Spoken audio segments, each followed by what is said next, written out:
네, 안녕하십니까. 아나운서 정서아입니다. 2022년 화성산업과 매일신문이 공동으로 주최하는 부동산 토크쇼. 네, 그 마지막 시간입니다. 박수! 파이팅! 네. 네, 이번 시간에는 알면 무조건 도움된다. 이 생생한 부동산 정보를 바탕으로 내 집 마련, 과연 지금이 기회다, 아니다 라는 주제로 이야기를 한번 나눠볼 텐데요. 내 집 마련을 준비하시는 분들이나 투자를 하고자 하시는 분들 모두가 매우 관심을 가지실 수 있는 내용이라고 생각이 듭니다. 그럼 한번 시작해 볼까요? 네, 화성파크드림TV, TV 매일신문 구독과 좋아요 잊지 마세요. 차 소장님께 제가 질문 하나 드리도록 하겠습니다. 아마 시청자 여러분들께서 가장 궁금해하실 부분일 것 같은데요. 제가 단도직입적으로 한번 여쭤보도록 할게요. 네. 아파트 구매, 지금이 기회다, 아니다? 네. 작년에도 저희 토크쇼 때 제가 이 질문을 받았었고 네. 제 맥락은 작년과 동일합니다. 네. 그래서 풀어서 한번 얘기를 해보겠습니다. 저희 근간 얘기죠. 15년 때 저희 공급 물량 과잉으로 인한 대구의 하락기가 찾아왔습니다. 근데 그때는 2016년 말 2017년 됐을 때 빠른 회복세 1년 6개월에서 한 2년 정도 회복세를 빨리 보였었고, 그래도 거래는 지금 수준의 거래량은 아니었습니다. 근데 지금은 저희가 다 똑같이 일맥상통한 얘기지만 단순 공급량의 문제가 아닙니다. 대구가 공급량이 가장 포화인 상태는 맞고 그 미분양 물량도 가장 많은 지역은 맞지만 금리 인상, 물가 상승, 경기 침체, 유동성 저하 등으로 매수 심리가 바닥입니다. 아주 급격히 낮은 상태고요. 하지만 동일한 것은 2015년 그때와 마찬가지로 공급량이 2024년까지 엄청 많다는 거, 그 공급량이 많다는 거는 또 동일한 전제 조건입니다. 그래서 지금 전세가가 많이 하락이 된 곳은 뭐 시세가 아니고요. 일반 분양가에, 그러니까 분양가, 모집했던 분양가의 50%인 곳도 있고요.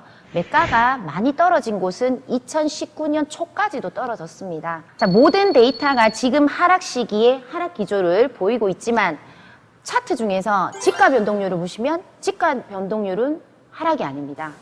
예, 상승 기조입니다. 뭐 이유는 당연하죠. 그 공시지가로 모든 세금을 매기고 있고 실질적으로 지가도 물가하고 비례하기 때문에 상승할 수밖에 없습니다. 그 다음 두 번째, 저희 대구가 비규제 지역이 풀린 지 지금 얼마가 되지 않았습니다. 이후 분양을 4단지가 했고 오늘도 입주자 모집 공고문이 하나 나왔어요.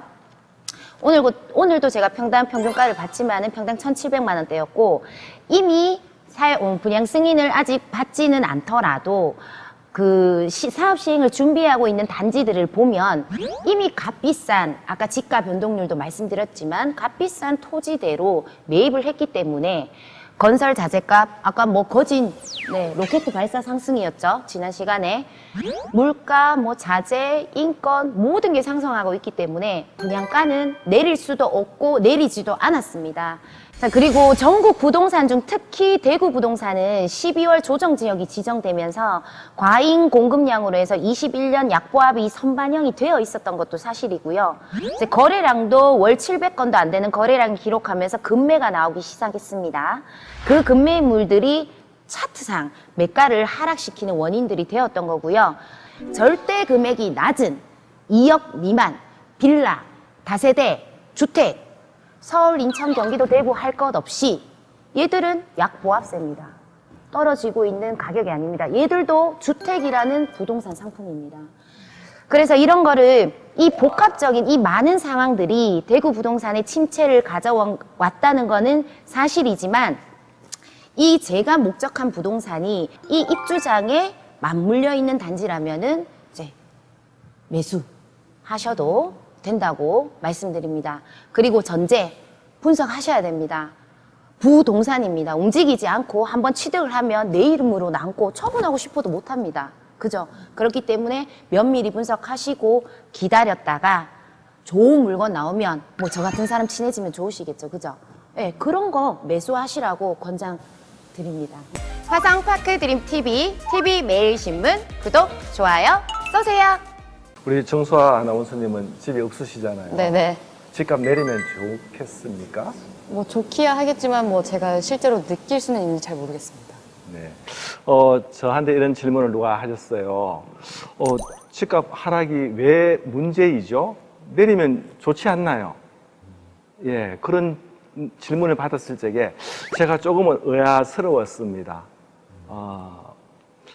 근데 또 한편 생각해 보니까, 집이 없는 사람 입장에서는 충분히 그렇게 얘기할 수 있겠다. 그런데 우리 집값이라는 것은 올라도 문제이고 사실 내려도 더 큰 문제이죠. 제가 2002년도에 아파트를 분양을 받았는데요. 그때 아파트가 메나 우리 화성 아파트를 분양받았습니다. 24평형이 8,170만 원이었고 33평형이 1억 1,900만 원이었어요. 근데 제가 이제 아주 작은 애들 둘이 있었기 때문에 24평만 해도 충분할 것 같아서 내 집 마련, 첫 마련을 24평 아파트 8,170만 원에 분양을 받아서 살았습니다.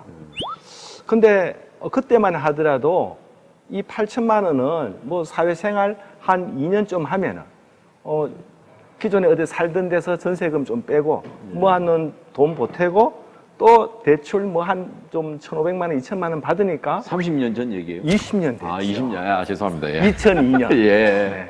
제가 그렇게 골든이 그게 아니고 8천만 원 언제쯤인가 이게 생각이 네. 감이 안 잡혀가지고.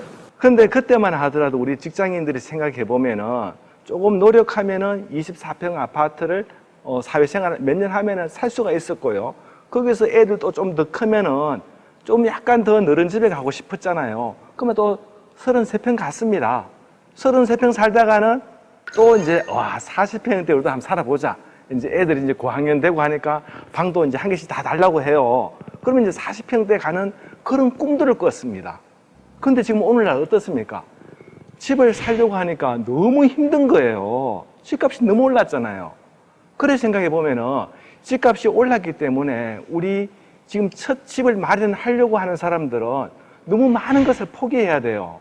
결혼하려고 하는데도 집이 필요하다고 얘기하죠. 근데 이 집을 어떻게 사야 됩니까?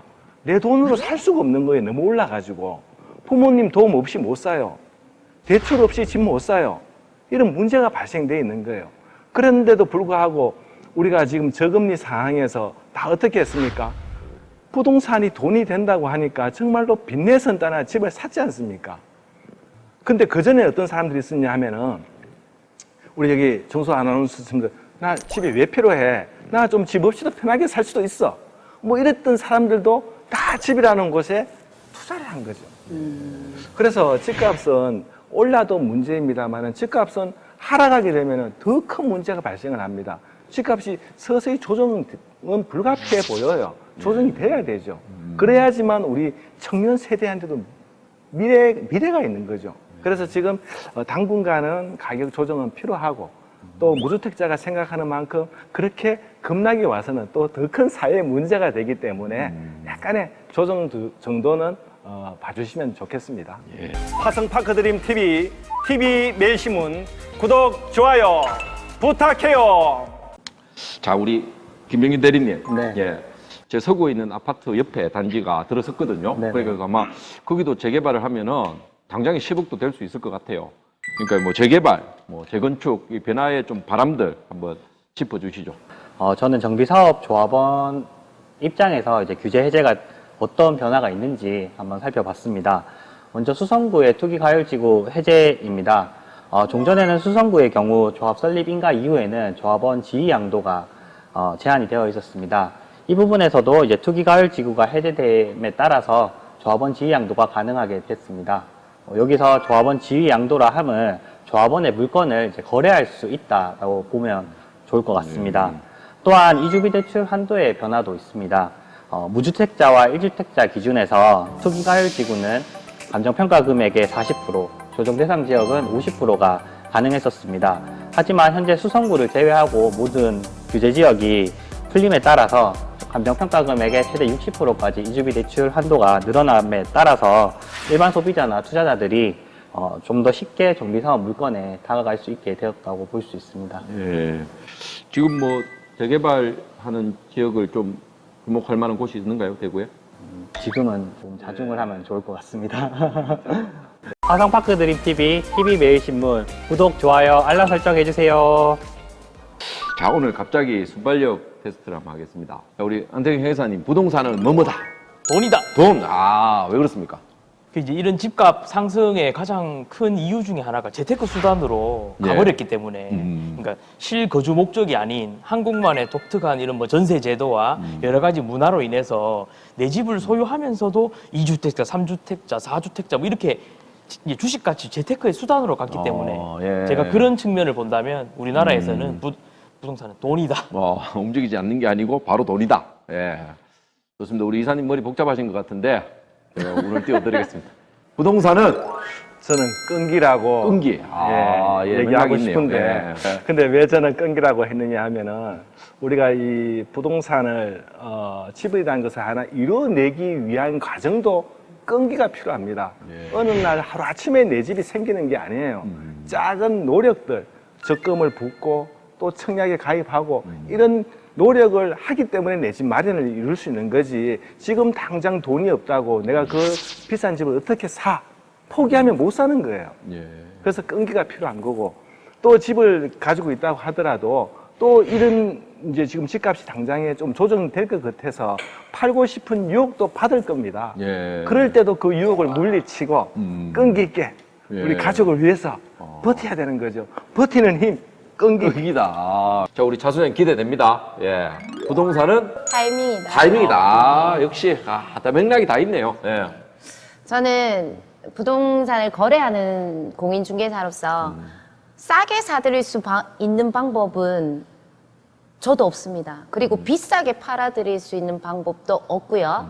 그리고 전문가인 저도 그렇게 하지는 못하고 있습니다. 네. 그럼 타이밍이라는 거는 그 타이밍을 잡을 수가 없어요. 싸게, 비싸게.